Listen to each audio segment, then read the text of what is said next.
Hello and welcome to Wisconsin in Focus, powered by the Center Square. I'm JD Davidson, the Center Square Midwest Regional Editor.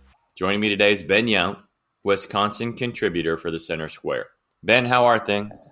It is a beautiful, non-freezing, almost 50-degree February day. You know, I don't want to say global warming. This is what we like to call fool's spring, that the weather tricks you. It's like, oh, it's going to be fine. We're going to go. I don't need my big winter coat anymore. I'll put it up in the closet. And next week it's going to be 20 degrees and we're all going to be complaining. We're all going to get sick and we're all going to be complaining. Yeah, I follow some goofy thing on Twitter about the Midwest, and it kind of laid out the different seasons, and it was winter, really winter, full spring, back to winter, back to really winter, full spring again, and we just can't ever get out of until like June. Then it gets hot.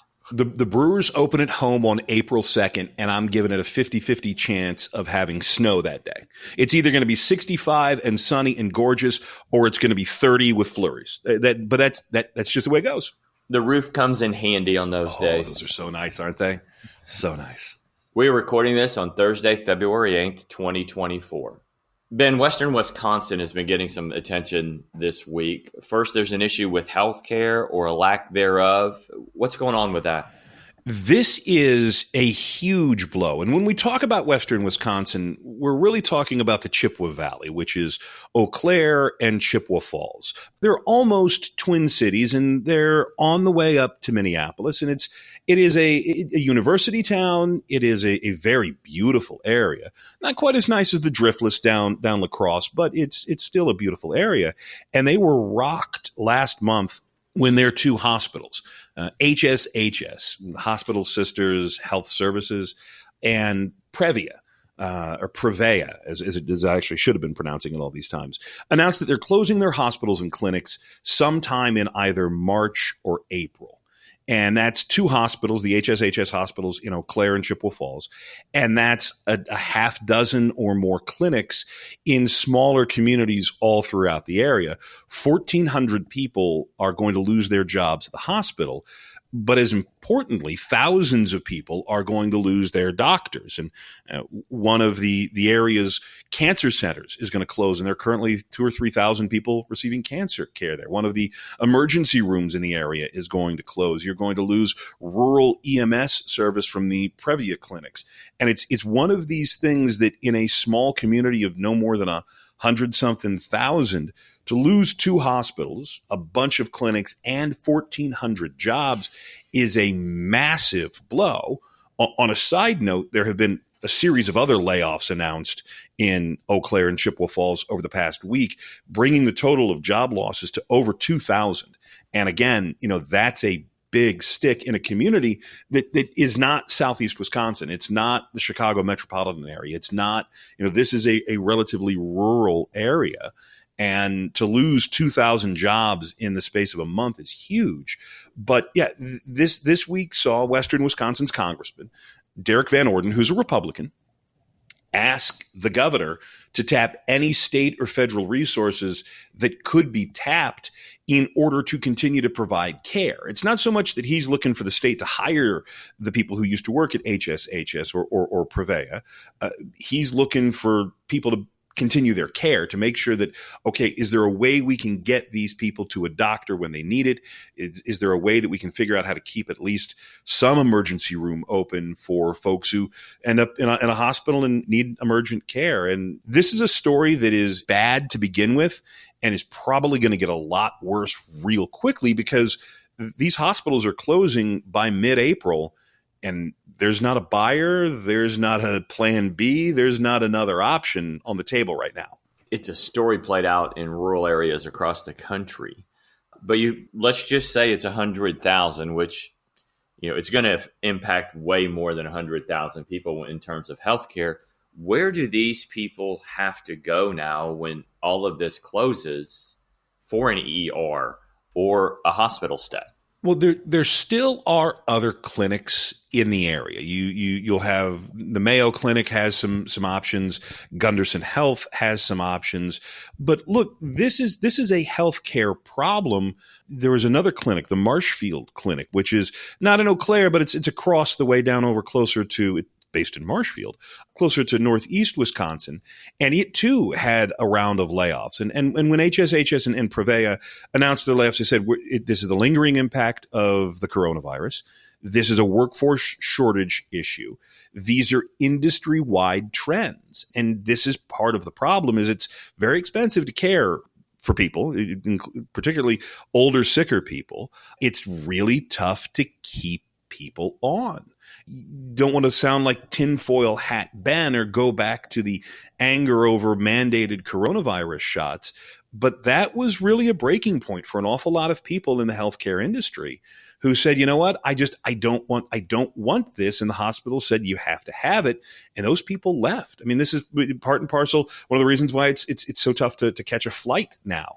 I know that you had a bunch of people in the airline industry just say, you know what, I'm close enough to retirement. I'm done. And so where are they going to go? There are some options. But again, if you take 3,000 people and send them to a hospital that's already almost at capacity, sure, you have access to care. Sure, you can get a doctor's appointment. But what kind of actual timely care do you get? And that's the real concern here is that, okay, these hospitals are closing.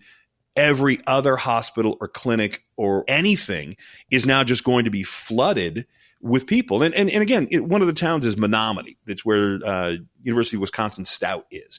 It's a small community, 30, 40,000 people, 10, 15,000 students every year. And Prevea was their student health service provider because it was the only game in town.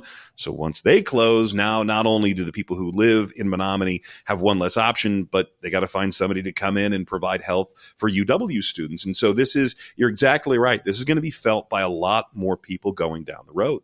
You know, as we watch this unfold, as I said earlier, I think this is something that the entire country is dealing with, and it'll be interesting to see if Wisconsin can handle it, can find some solutions going forward, and figure out a way to make things work profitably for hospitals, but most importantly, deal with healthcare in rural areas, and maybe the state can provide a template for others to follow. Yeah, the governor was up in Eau Claire this week, and he stopped by, and he really looked at this as a workforce issue. And again, earlier this year, the governor stated he declared this the year of the worker, and he issued a healthcare worker task force order. And this is going to be a problem that by 2040, Wisconsin is going to be short 20,000 nurses. And you can have all the buildings you want. You can have all the federal programs that you want. You can cover as many people as you want.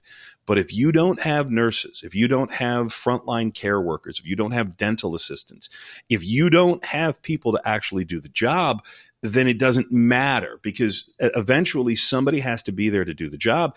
And you got to convince young men and women to go into healthcare. And healthcare really got a bad rap there for a few years of being overworked and underpaid and not a pleasant place to work. And so, just like there's a shortage of school teachers because there's an overabundance of young people who want to be in corporate communications and YouTube stars, they're going to have to figure out a way to get nurses and techs and doctors and all manners of other things. And then, have the struggle of saying, okay, great.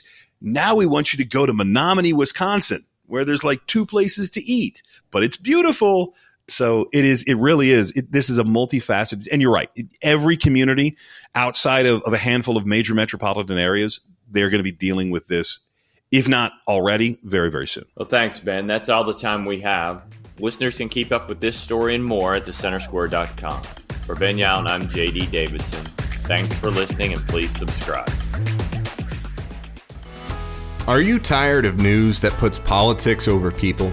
At the nonprofit Franklin News Foundation, we believe in putting people over politics by delivering nonpartisan news and audio content that serves you, the American taxpayer. With Franklin News Foundation, you can read fact-based, state-focused news for free at thecentersquare.com. You can listen to civil, balanced conversations between policy experts through our podcast network at americastalking.com. Or you can get in-depth news on K-12 education spending, curriculum, and school safety at chalkboardnews.com. It's all free through Franklin, where we put you, the American taxpayer, first in every story, episode, and conversation. And it's only possible through our supporters. Together, we can produce content that puts people over politics and brings Americans the news they deserve. Become a supporter today at franklinnews.org/donate. Once again, that's franklinnews.org/donate.